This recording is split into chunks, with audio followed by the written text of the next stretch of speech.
আসসালামু আলাইকুম দর্শক, কেমন আছেন সবাই? আশা করছি আপনারা ভালো আছেন, সুস্থ আছেন। আমরাও ভালো আছি আলহামদুলিল্লাহ। আমার একজন ইউটিউব ফ্যান আমাকে রিকোয়েস্ট করেছেন আমি যেন গরু মাংস সাতকরা দিয়ে রান্না করে দেখাই। এই জন্য আমি আজকে এই রান্নাটা করছি, আজকে ওনাকে ডেডিকেট করছি। তো আমি পেঁয়াজ কুচি দিয়ে দিচ্ছি। জি মামা, আমারে রাঁধতে দেও। গরু আমি খুব একটা বেশি দিচ্ছি না, যেহেতু আমার বাসায় গরুর মাংস চলে না। আমার হাজব্যান্ড আমরা তেমন পছন্দ করি না, তো রেগুলার রান্না করা হয় না। সাতকরা আমি অনেকগুলা নিয়ে আসি, যদি পাই তখন আমি কেটে ফ্রোজেন করে রেখে দেই। বাংলাদেশ থেকেও নিয়ে আসি আমি, অনেক দিন রেখে খাওয়া যায়। আন্দাজ মতো লবণ যাবে।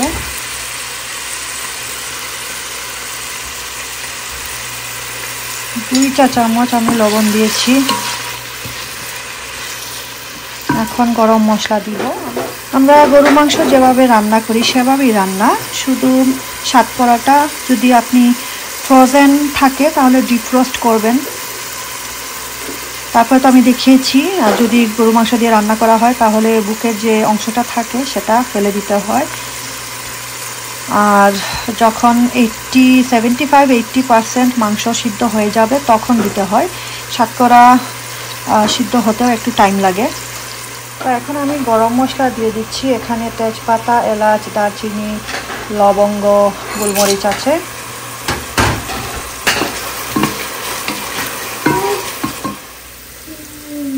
পেঁয়াজ একটু ভাজা হয়ে গেলে আমি আদা বাটা, রসুন বাটা দিয়ে দিব। এখানে 1 টেবিল চামচ আমি নিয়েছি।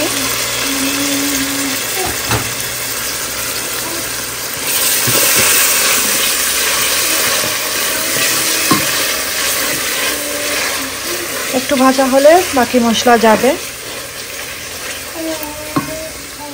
এই হলো মশলা। এখানে আছে ধনিয়া গুঁড়া 2 চা চামচ, জিরা গুঁড়া 1.5 চা চামচ, মরিচের গুঁড়া 1.5 চা চামচ, হলুদের গুঁড়া 2 চা চামচ, জয়ফল জয়ত্রী আদা চা চামচ। খুব অল্প দিলাম, বেশি দিলে আবার তো কড়া হয়ে যাবে। তো মশলা চলে গেল, এবার একটু ভেজে হালকা একটু পানি দিব, তারপরে মাংস চলে যাবে।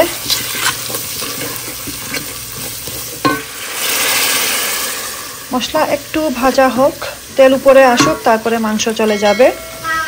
জি মামা। আর 80% হলে তো বললাম, 75-80% হলে আমি সাতকরাগুলো অ্যাড করে দিব। তেল উপরে চলে এসেছে, এবার মাংসগুলো চলে যাবে। মামা ইজ কুকিং।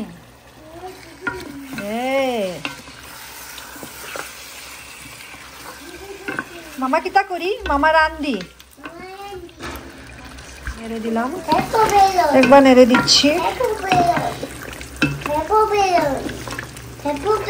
খুব অল্প পরিমাণের মাংস নিয়েছি, খুব একটা তো খাই না, এই জন্য 2 বেলাই চলে যাবে এই পরিমাণ মাংসে।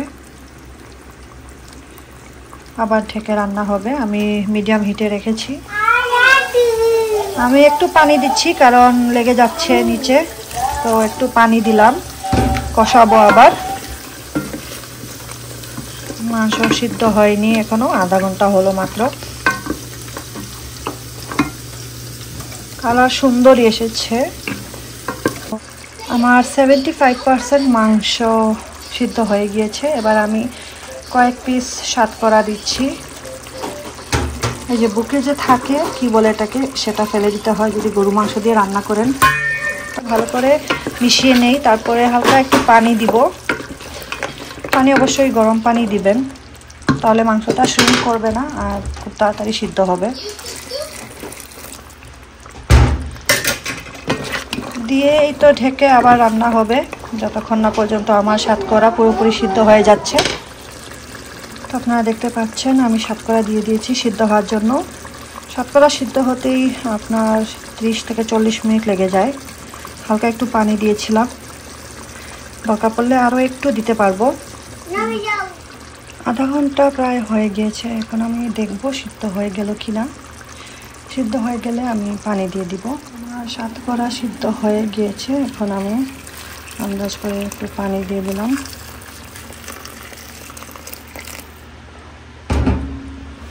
আমার বাসায় আবার একদম ভুনা ভুনা চলে না, এই জন্য পানি এইরকমই দেয়া লাগে। এটা আপনাদের ইচ্ছা, আপনারা ভুনা ভুনাও খান, অসুবিধা নেই। তো এটাই মাথায় রাখবেন, সাতকরা সিদ্ধ হতেও একটু টাইম লাগে। গরু মাংস 75 হলে 75% হয়ে গেলে তারপরে সাতকরাটা দিবেন। আর আমার আরেকটা ভিডিও আছে আমি শেয়ার করব, যেটাতে আমি আস্ত সাতকরা দেখিয়েছি ভিডিও শুরুর দিকে। আমার কাছে আপাতত অ্যাভেলেবল না আস্ত সাতকরা, এই জন্য আর দেখাতে পারিনি। আমি অনেকগুলা কেটে রেখে দিয়েছিলাম ফ্রিজে। তো ডিফ্রস্ট করবেন, তারপরে এই তো লাস্টের দিকে অ্যাড করবেন।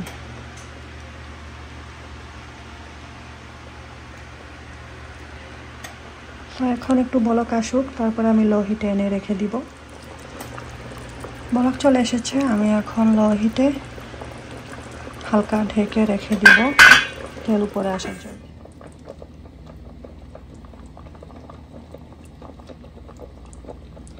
গরু মাংস রান্না করা শেষ। আমি এরকমই পানি রাখি, ঝোল রাখি। আপনারা চাইলে আর একটু কম ঝোল দিতে পারেন, আমার এমনই ঝোল লাগে। তো আমি অফ করে দিচ্ছি, তেল উপরে চলে আসছে।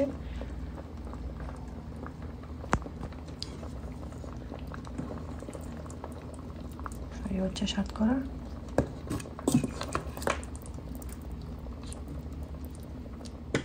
আমার মজাদার সাতকরা দিয়ে গরু মাংস রান্না শেষ। মাংস কম দেখা যাচ্ছে, স্বাভাবিক, আমি তো ঝোল দিয়েছি একটু বেশি।